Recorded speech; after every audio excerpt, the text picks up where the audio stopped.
L'Alliance de tous les savoirs, une émission de l'Alliance israélite universelle présentée par Ariel Danan et Sandra Jérusalemi sur Judaïque FM.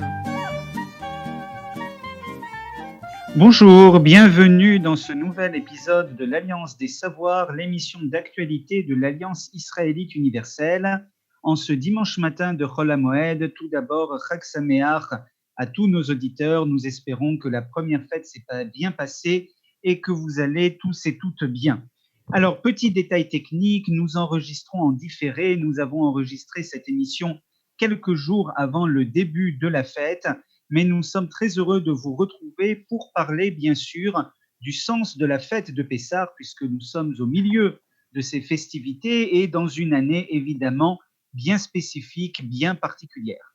Alors, au micro, Ariel Danan, je suis comme d'habitude avec ma complice Sandra Jérusalemi, qui est coordinatrice de l'enseignement supérieur à l'Alliance. Bonjour Sandra. Bonjour Ariel. Et nous avons le très grand plaisir de recevoir pour cette émission le rabbin Moshe Mechali, qui est le directeur adjoint du groupe scolaire de l'Alliance au pavillon sous bois. Bonjour Moshe Mechali. Bonjour Ariel, bonjour Sandra, bonjour à tous les auditeurs. Pessah Kasher Vesameach, Moadim Lesimcha.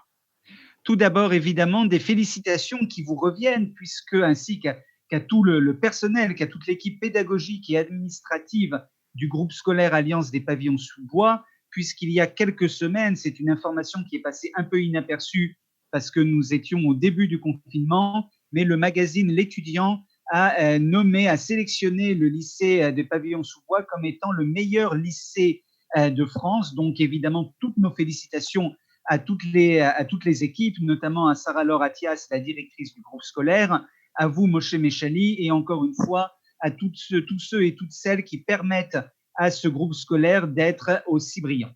Alors nous avons décidé avec vous Moshe Mechali de parler du sens de la fête de Pessah, du sens de manière générale, mais également du sens qu'a cette fête aujourd'hui en plein confinement. Oui, alors je vais revenir un petit peu en arrière, puisque comme vous le disiez, cette émission est retransmise, elle est à Chol HaMoed Pessah, mais je me permets de revenir un petit peu en arrière pour parler de cette fête, et en 3 points si vous le voulez bien. Je reviens par exemple sur la Bédikat Hametz, sur la recherche du Hametz. On commence déjà cette fête de Pessah avec cette recherche de Hametz, et la symbolique est grande, puisqu'il est question de rechercher ce qui est mauvais, ce que nous devons détruire à la lumière de la bougie. On sait que la bougie est le symbole de la mitzvah, c'est le symbole du commandement, c'est le symbole de ce qui est bien. Donc avant même la fête, il nous est demandé d'aller rechercher ce qui est mal. Vous savez, il y a par exemple également la rancune dont on doit se séparer, que l'on doit se débarrasser, pour laquelle on doit se débarrasser. Il faut se débarrasser de ces souvenirs qui pourraient justifier de la haine, de ne pas se laisser enfermer par ce passé. Voilà, on se fait propre spirituellement, intérieurement, avant la fête de Pessah. Et c'est aussi ça, Bédikat Hametz, cette recherche du Hametz. C'était le premier point sur lequel que je voulais rappeler pour cette fête. Le deuxième point, bien entendu, qui est au centre du Seder, qui est une des étapes du Seder, c'est la Haggadah, le récit de l'histoire de la sortie d'Égypte. Ô combien, et là je pense que de très très très nombreux rabbinim ont fait déjà ce parallèle entre les situations du monde aujourd'hui confiné dans ses maisons et la situation du peuple juif enfermé chez lui le soir de cette sortie d'Égypte. Mais je voudrais revenir sur un point de cette Haggadah. Je le rappelle constamment depuis quelques jours déjà maintenant, à chaque fois que j'en ai l'occasion et qu'on me sollicite.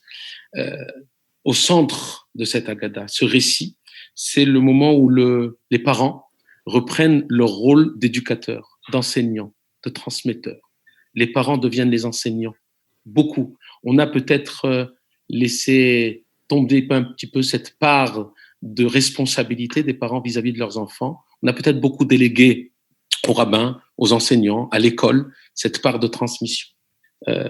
Il y a la mitzvah, Vehi gadta levincha, elle est marquée dans le texte de la Torah comme un des commandements midéoraïta de ce soir-là, du père, de la maman vis-à-vis de ses enfants. Mitzvah de raconter, d'éduquer. Ce moment de Haggadah, ce moment du Seder devient un moment privilégié de communication, un moment où on va se parler, un moment où on va se rapprocher, un moment où on va mieux faire, un moment où on va aussi, puisque les grands-parents ne seront peut-être pas à table cette année, on va rappeler les rites tels qu'ils étaient faits par les grands-parents, de rappeler aux enfants que papy fait comme ça chez lui à la maison ce soir-là, que ce plat que nous mangeons, c'est un plat traditionnel que nous avons reçu de nos grands-parents.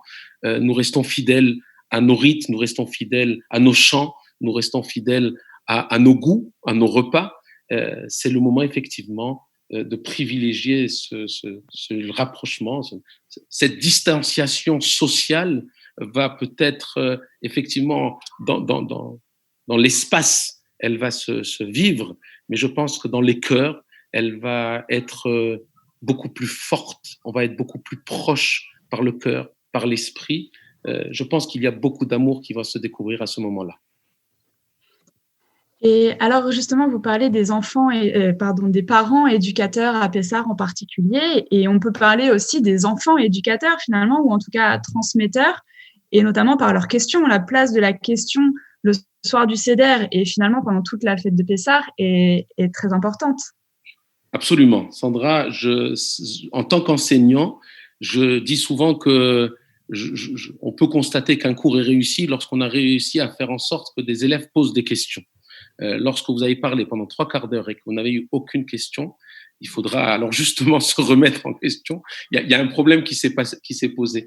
Et toute la soirée du Seder, elle tourne effectivement à propos du questionnement. Il s'agit de provoquer le questionnement.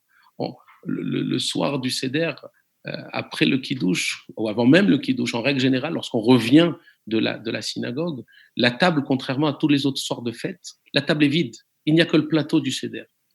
Donc, c'est déjà pour susciter le questionnement des enfants. Et quand on voit dans la Haggadah, il y a la question du Manishtana, les questions du Manishtana, mais il y a aussi les questions des 4 enfants, le Racha, le Chacham, le Tam, le She'en, le Yalishol. Il y a les questions que l'on va retrouver vers la fin de la première partie de la Haggadah, où on va lever la matzah Pesach al-Shuma et Maror al-Shuma, etc. Donc, on va poser toutes ces questions, dont tout va tourner autour des questions. Celui qui ne pose pas des questions, parfois c'est parce qu'il croit tout savoir. Or, ce n'est pas le sens du soir de Pessah.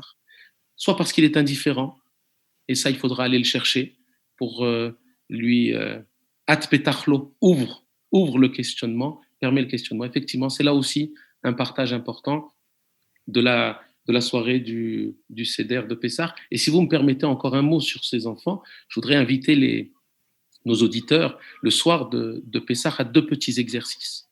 Le premier exercice, c'est de comparer et de discuter, de commenter avec leurs enfants les photos, les images qu'il y a des 4 enfants. Dans toutes nos Haggadot, il y a des images, des photos qui représentent les 4 enfants de la Haggadah. Et en règle générale, d'une Haggadah à l'autre, c'est différent. Et ce serait intéressant de partager ce moment avec les enfants pour voir pourquoi le Racha est représenté de telle manière, le Chacham de telle autre manière, etc. Ils peuvent voir où est-ce qu'ils peuvent se situer. Ça, c'est le premier exercice. Le deuxième exercice, c'est que ces 4 enfants, et ça répond à votre question directement, ces 4 enfants sont issus de la Torah.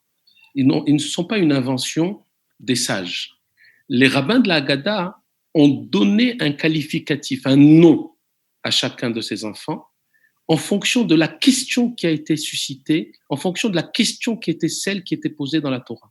Mais, et je ne donnerai pas de réponse, peut-être que ça le sera dans une autre émission où nos auditeurs se tourneront vers leur rabbin, dans la Torah, quand nous prenons l'ordre dans lequel ces questions sont posées, dans la Torah, la première question qui est posée, c'est celle du Racha.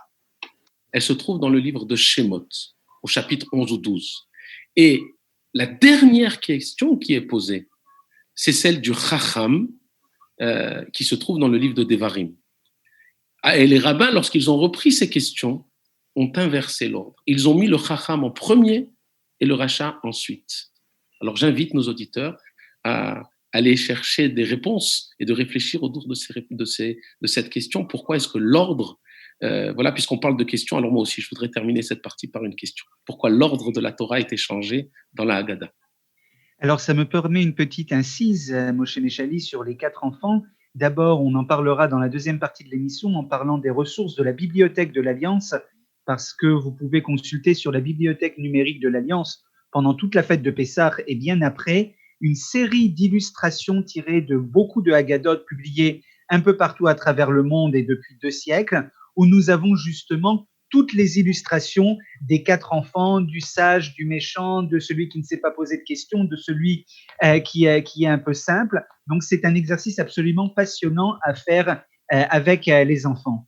Mais sur la soirée du Seder que nous avons vécue il y a quelques jours, juste un dernier petit point, Rabbin Moshe Mechali, autour d'une partie que des fois on oublie un peu, qui arrive après le repas, qui est le moment du Hallel, de l'action de grâce que nous prononçons vers Dieu.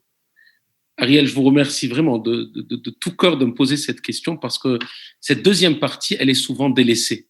Cette deuxième partie, bon, on est fatigué. Le papa, en règle générale, reste à table à chanter tout seul cette deuxième partie. C'est un moment de louange. Le Hallel, c'est un moment de louange. J'ai envie de dire, c'est le moment où la fusée décolle. Et c'est un moment qu'il ne faut pas rater. Et que, Ezrat Hashem, c'est ma prière aujourd'hui, ma prière pour que nous puissions chanter ce Hallel cette année à pleine bouche, que nous puissions remercier, louanger Akadosh Baruch Hu. Je voudrais avoir une pensée pour tous ceux qui sont malades et leur souhaiter une réfoua chez les mains, une guérison totale et complète. Toutes ces familles qui sont attristées, qu'Akadosh Baruch Hu leur envoie la consolation. Mais effectivement, n'oublions pas que la dernière partie de la Haggadah, c'est après le repas. Elle se termine par le Hallel et que c'est un moment extrêmement important d'être capable de toujours remercier Akadosh Baruch Hu. Et c'est quelque chose que nous faisons tout au long de la fête de Pessah, y compris notamment le 7e jour avec le passage de la traversée de la mer Rouge, l'occasion également de chanter le Hallel parce que Dieu nous a sauvés et c'est effectivement un sens tout particulier cette année. Merci beaucoup Moshe Mechali, nous nous retrouvons après quelques instants de publicité. Bonjour à tous, bienvenue dans cette deuxième partie de l'émission L'Alliance des Savoirs. Je suis en compagnie d'Ariel Danan pour l'Alliance israélite universelle et notre invité aujourd'hui. Alors pour cette émission, je le rappelle, qui se fait en duplex. Nous sommes toujours confinés et nous sommes toujours en différé. Nous enregistrons avant Pessah et vous nous entendez pendant Pessah. Et donc notre invité aujourd'hui, c'est le rabbin Moshe Mechali, directeur adjoint du groupe scolaire de Pavillon-sous-Bois. Et on va reparler avec lui dans quelques instants des réflexions autour de Pessah. Mais avant ça, on voulait vous donner quelques nouvelles des écoles. Dans les écoles qui sont fermées, mais qui continuent d'enseigner à distance. Et donc, par exemple, à l'école, au groupe scolaire Alliance Rachi, dans le 17e délocalisé, les enfants font leurs expériences scientifiques à domicile sur conseil et sur les bons conseils de leurs enseignants. Et notamment, ils ont découvert comment le chametz crée du gaz, en fait, concrètement, comment le levain crée du gaz. Donc ça, c'est des expériences intéressantes à retrouver sur leur page Facebook. Vous retrouverez également un film d'un des élèves qui, pendant sa quarantaine, a créé un petit court-métrage en noir et blanc muet, vraiment très intéressant. Donc c'est vraiment l'éducation autonome en ce moment à l'Alliance Rachi et dans les autres établissements. Au collège-lycée Georges Leven, donc au 12e délocalisé aussi. On cherche, comme partout ailleurs, des nouveaux dispositifs pour enseigner aux enfants. Et donc, notamment, un site dédié a été mis en place pour les parents et les élèves. Et puis, à Pavillon-sous-Bois, Monsieur Mechali, vous allez peut-être pouvoir nous en dire plus, justement, comment ça se passe en ce moment. Écoutez, je pense qu'effectivement, on rejoint un petit peu tout ce qui s'est fait dans les écoles. Pour ma part, je parlerai essentiellement de ce qui s'est enseigné dans les matières juives, dans l'enseignement du Kodesh.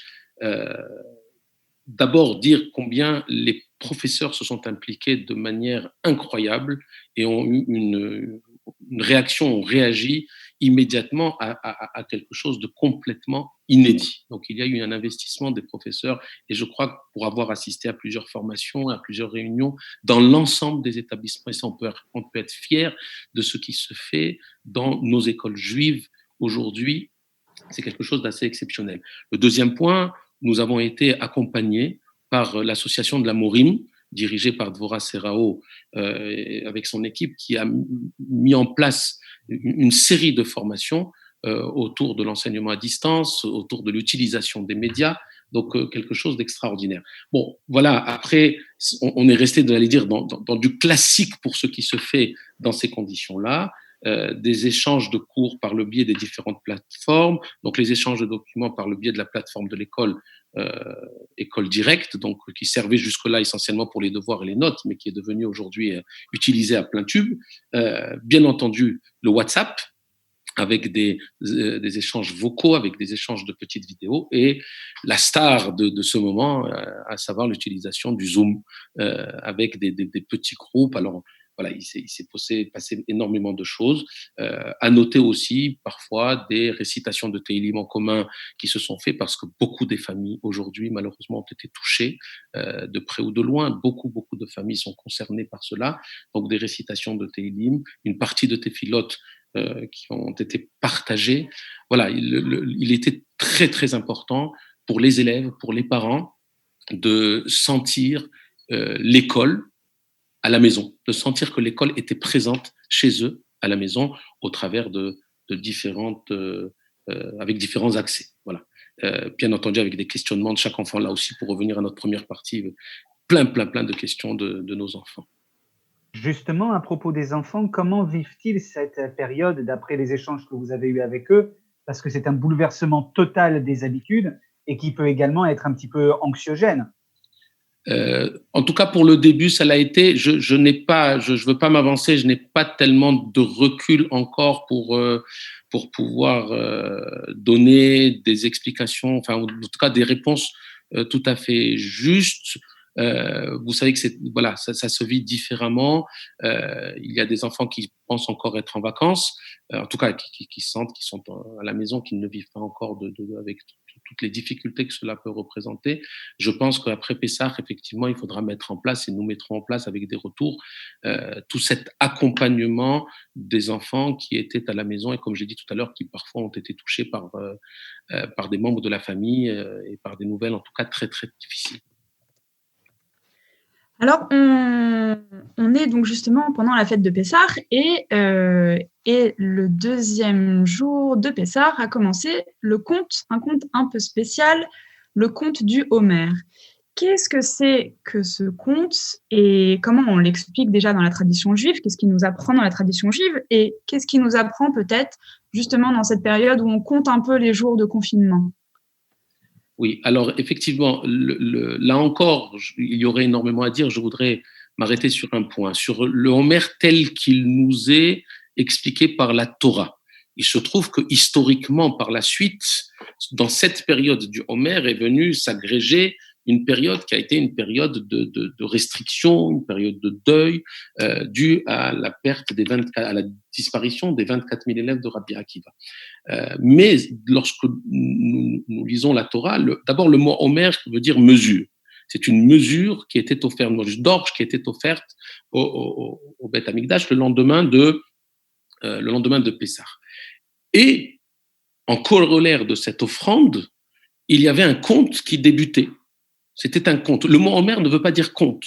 On compte à partir de l'offrande du Homer. Donc nous comptons 49 jours. Et effectivement, aujourd'hui, ce conte, il est incroyablement d'actualité parce que on compte ce qui est précieux, on compte ce que l'on aime. Et effectivement, cette réflexion, pourquoi nous comptons le lendemain de Pessah, nous comptons à partir de ce Homer, parce que nous comptons les jours qui nous séparent du don de la Torah. Nous ne sommes sortis d'Égypte que parce que nous allions nous retrouver au pied du mont Sinaï 50 jours après. Donc, au bout des 49 jours, et d'ailleurs dans le premier discours qu'Hachem adresse à Moshe, il lui dit, il annonce que vous allez sortir, le peuple juif va sortir d'Égypte, et puis ensuite vous reviendrez, ta'avdoun, vous allez servir Dieu sur cette montagne. Et le noun qui vient en faute grammaticale, si j'ose dire, vient annoncer que on se retrouvait au pied du mont Sinaï et qu'on allait recevoir la Torah, ce 50e jour, la valeur numérique de ce noun. Donc effectivement, ce temps, de donner du sens au temps, de lui accorder toute la valeur, je pense qu'en français, voilà, consacrer le temps, donner du sacré au temps, chaque jour nous fait grandir davantage, chaque jour nous rend meilleurs. Et être capable de donner ce sens au temps, je crois qu'aujourd'hui, l'occasion nous est donnée, effectivement, de mesurer à quel point ce temps est précieux. Vous savez, il y a des expressions parfois qu'il faut bannir quand on parlait de tuer le temps. C'est terrible. Voilà, il ne s'agit pas de tuer le temps, mais au contraire de le consacrer, de lui donner de la valeur, de lui donner du sens, de le remplir. Un jour, on m'a dit, mais qu'est-ce que ça veut dire un Shabbat plein? Un Shabbat plein, il est plein de quoi?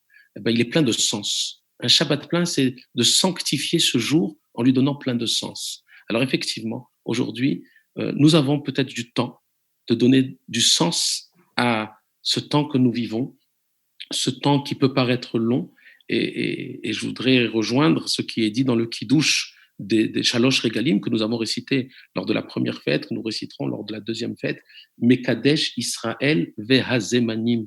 Kadosh Baruch Hu est celui qui sanctifie Israël, qui sanctifie le temps, qui sanctifie les temps. Voilà. Je nous souhaite d'être capables de sanctifier chacune des minutes, chacun des temps qui nous est accordé. Merci beaucoup, Rabbin Moshe Mechali, pour ces paroles à la fois pleines de sens et très encourageantes dans la période dans laquelle nous vivons. Alors, nous sommes pendant les vacances de Pessah, mais il y a des activités qui vont reprendre juste après Pessah. Évidemment, tout ce qui concerne les écoles, mais ce sera le sujet d'une autre émission. Mais il y a également des activités culturelles qui ont été maintenues, qui ont continué à être programmées malgré le confinement. Et c'est notamment le cas, Sandra, du SNEJ. Oui, tout à fait. Le SNEJ continue et alors on vient de finir donc 4 séances confinées sur Zoom, effectivement, notre grand ami du moment. Et on reprendra le 20 avril pour un cours de Noémie Benchimol également sur cette question du Homer, justement.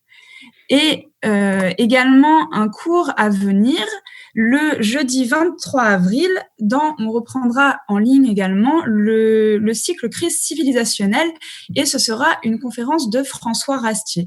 Pour ça, on vous enverra bien à l'avance des informations et notamment, si vous ne le savez pas encore, vous apprendrez à utiliser Zoom en ligne. Merci beaucoup, Sandra. Et évidemment, il y a un dernier point sur lequel nous voulons insister parce qu'il y a eu beaucoup d'initiatives communautaires pour aider les personnes en difficulté et notamment une qui a été menée par toutes les institutions juives. Sandra, dites-nous juste les coordonnées de la plateforme d'aide. Il y a donc 2 numéros, un destiné aux familles et personnes hospitalisées. Alors, c'est le 09 70 68 34 35, 09 70 68 34 35, et un autre numéro pour les professionnels, donc de santé essentiellement, mais professionnels, 09 70 68 34 34. 09 70 68 34 34. Vous trouverez les informations sur Internet également. C'est donc une plateforme gratuite de consultation psychologique dédiée à la communauté juive. Voilà, et donc juste avant de nous quitter, nous allons écouter un extrait de Chaim Louk, du chanteur Chaim Louk, qui interprète avec une chorale l'un des chants qui conclut la soirée du Seder, Chad Gadia. Mais en quelques mots d'abord, Rabbin Moshe Mechali, Chag Sameach. Pessah Kacher Vesameach, effectivement, à vous, à vos familles, à tous nos auditeurs. Je voudrais insister sur ce que nos rabbinim, le grand rabbin de France, également le grand rabbin de Paris a insisté, ne sortez pas de chez vous, restez à la maison, passez ces fêtes de Pessah. Aujourd'hui, ça fait partie de la mitzvah supplémentaire que nous avons à avoir pendant Pessah et qu'Akadosh Baruch Hu puisse nous apporter cette délivrance, cette liberté que nous attendons, cette liberté d'esprit, cette liberté spirituelle et cette liberté physique et qu'elle apporte beaucoup de joie dans toutes les maisons et beaucoup de lumière. Amen. Merci beaucoup, Chag Sameach. Chag Sameach.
L'Alliance de tous les savoirs, une émission de l'Alliance israélite universelle présentée par Ariel Danan et Sandra Jérusalemi sur Judaïque FM.